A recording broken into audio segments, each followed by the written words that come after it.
L'Italia ripudia la guerra come strumento di offesa alla libertà degli altri popoli e come mezzo di risoluzione alle controversie internazionali. Consente, in condizioni di parità con gli altri Stati, alle limitazioni di sovranità necessarie ad un ordinamento che assicuri la pace e la giustizia tra le nazioni. Promuove e favorisce le organizzazioni internazionali rivolte a tale scopo.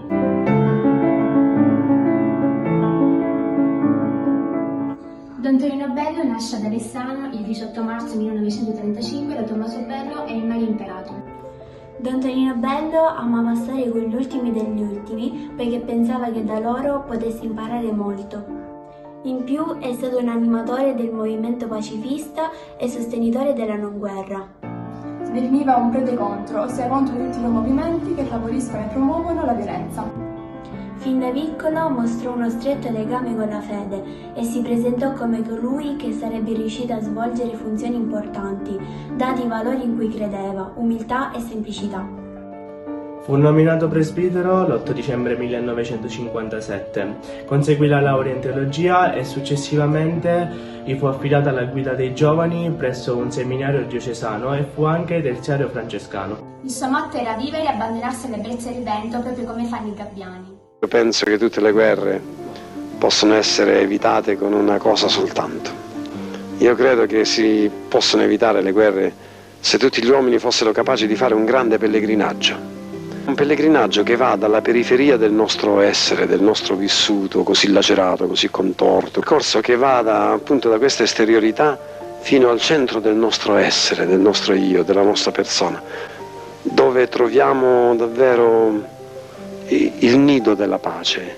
Il 10 agosto 1982 viene nominato vescovo di Molfetta, Giovinazzo e Terlizzi. Ma soprattutto divenne presidente della Pax Christi. Tale nomina lo rese infatti protagonista di numerosi combattimenti per la difesa della pace. Monsignor Tonino Bello lancia nell'estate del 1992 un appello perché si dia un concreto contributo alla pace e alla giustizia in Bosnia.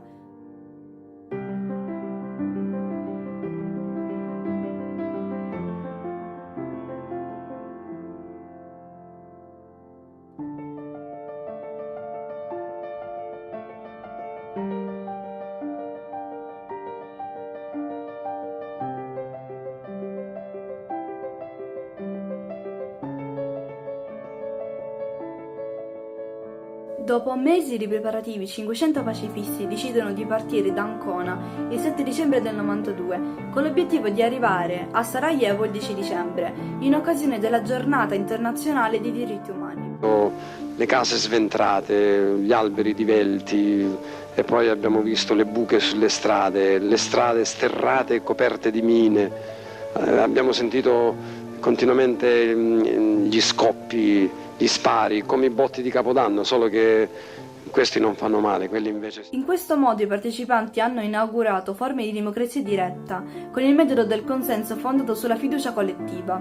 Cercavano di fermare la guerra senza l'uso delle armi, con la capacità di suscitare nuove relazioni di solidarietà. La marcia incarnava tutti i valori in cui credeva Don Tonino Bello, ed egli stesso infatti fu ispiratore e guida di essa, malgrado la malattia che lo consumava, ma ciò non lo fermò dalla lotta per la pace, ed egli affermò che la pace non si raggiunge col fucile, come pure ci hanno chiesto questi poveri della Bosnia.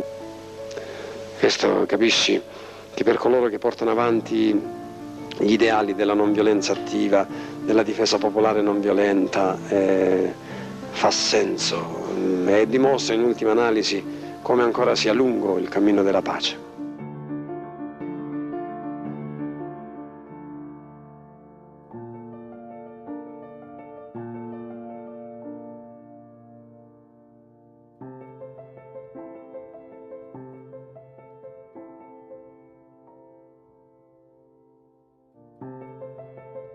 Pochi mesi dopo, il 20 aprile del 1993, morì ucciso da un forte tumore. Le sue spoglie furono poste nel cimitero di Alessano, sua città natale.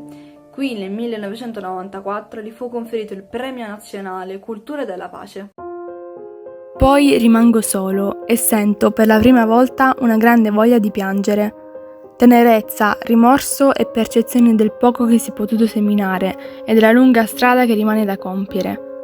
Attecchirà davvero la semente della non violenza? Sarà davvero questa la strategia di domani? È possibile cambiare il mondo col gesto semplice dei disarmati? È davvero possibile che, quando le istituzioni non si muovono, il popolo si possa organizzare per conto suo e collocare spine nel fianco a chi gestisce il potere, fino a quando questa cultura della non violenza rimarrà subalterna? Questa impresa contribuirà davvero a produrre inversioni di marcia? Perché i mezzi di comunicazione che hanno invaso la Somalia a servizio di scenografie di morte hanno pressoché taciuto su questa incredibile scenografia di pace? Ma in questa guerra allucinante, chi ha veramente torto e chi ha ragione? E qual è il tasso delle nostre colpe di esportatori di armi in questa delirante barbarie che si consuma sul popolo della Bosnia?